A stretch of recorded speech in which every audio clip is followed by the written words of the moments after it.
السلام عليكم ورحمة الله تعالى وبركاته. صحابي maanta waxaan noo hayaa dhul iiba oo waqooyiga Hargeysa agagaarka meesha leydhka laga soo shiday ee Sunpower ee waqooyiga Hargeysa.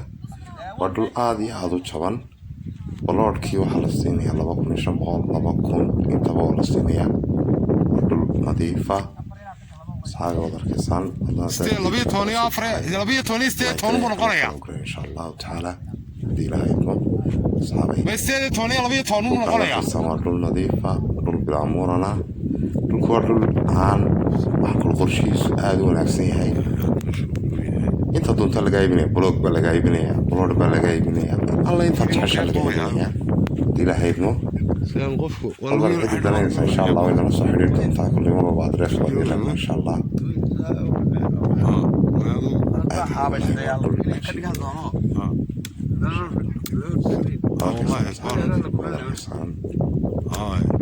يلا ما كان مرة نظيفة وهذه أركية تبان كيني هذا الويب سين هذا الكيسان